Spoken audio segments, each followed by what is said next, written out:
Friends, అందరికీ నమస్కారం. ఈరోజు నేను బోడకాకరకాయ వండుతున్నా, చూపిస్తానండి. బోడకాకరకాయ తెలుసు కదా, దీని గురించి నాకు ఒక చిన్న వీడియోలో ఒక విషయం చెప్పబుద్ది. ఎందుకంటే మనకు అందుబాటులో దొరికే కాకరకాయ, నార్మల్ కాకరకాయ రేట్ ఏమో తక్కువ ఉంటుంది. ఇదేమో చాలా ఎక్కువ ఉంటుంది. ఎందుకంటే ఇది మనకు అందుబాటులో ఉండదు, చాలా తక్కువ దొరుకుతుంది కాబట్టి. అది మాత్రం తక్కువ రేట్ ఎందుకు దానికి అంటే, దీనికి ఉన్న క్రేజ్ మాత్రం దానికి ఉండదు. బట్ రెండు ఈక్వల్లే. దాని మంచి అది బాడీకి, దాని మంచి ఇదే, దేని మంచి అదే వేస్తుంది. బట్ మనం అందుబాటులో ఉండేది అది కాబట్టి దానికి విలువ తక్కువ. ఇది రేట్ ఎక్కువ, అందుబాటులో ఎక్కువ ఉండదు, రేర్గా దొరుకుతుంది, ఎక్కువ రేట్ ఉంటుంది. అందుకే దీనికి విలువ ఎక్కువ.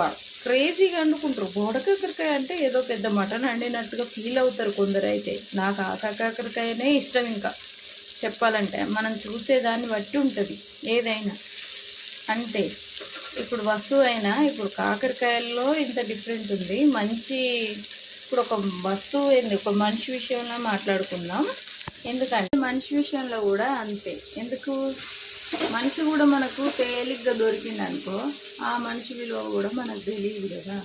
అందుబాటులో ఉంటాం, వాళ్ళు చెప్పింది చేస్తాం, వాళ్ళకి నచ్చినట్టు ఉంటాం, వాళ్ళకి కావాల్సింది ఇస్తాం, అన్ని విధాలుగా మంచిగా ఉంటాం. మన విలువ ఎందుకు తెలుస్తుంది? అదే చీపోరా అది ఇది అని చెప్పి మోసం చేసేటోళ్ళు మాత్రం నచ్చుతారు. అందుకే కదా మనకు విలువ తక్కువ ఉంటుంది. పట్టించుకున్న వాళ్ళు, దూరం ఉండేటోళ్ళు, దూరం అయిన వాళ్ళు మనుషులకు కావాలి. ఇదే కదా మనుషుల దరిద్రం. అది ఎవరైనా అంతే, కొందరికి అంతే. కొందరు మాత్రమే లైఫ్లో కొంచెం నిజాలను అబ్జర్వ్ చేసుకొని, రియల్ లైఫ్ ఇంతే ఉంటుంది, ఇదే రియాలిటీ.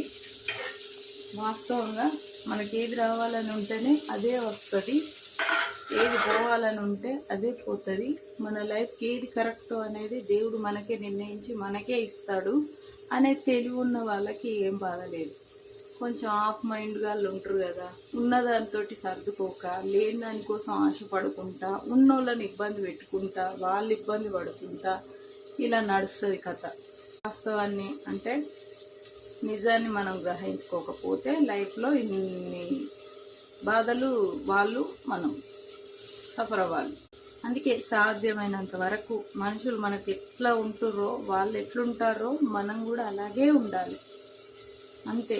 మనం విలువ ఇచ్చి వాళ్ళ దగ్గర మన విలువను తగ్గించుకునే కన్నా, విలువ ఇచ్చినోనికే విలువ ఇవ్వాలి. విలువ తెలిసినోనికి మాత్రమే ప్రతి ఒక్కరికి విలువ ఇవ్వగలుగుతారు.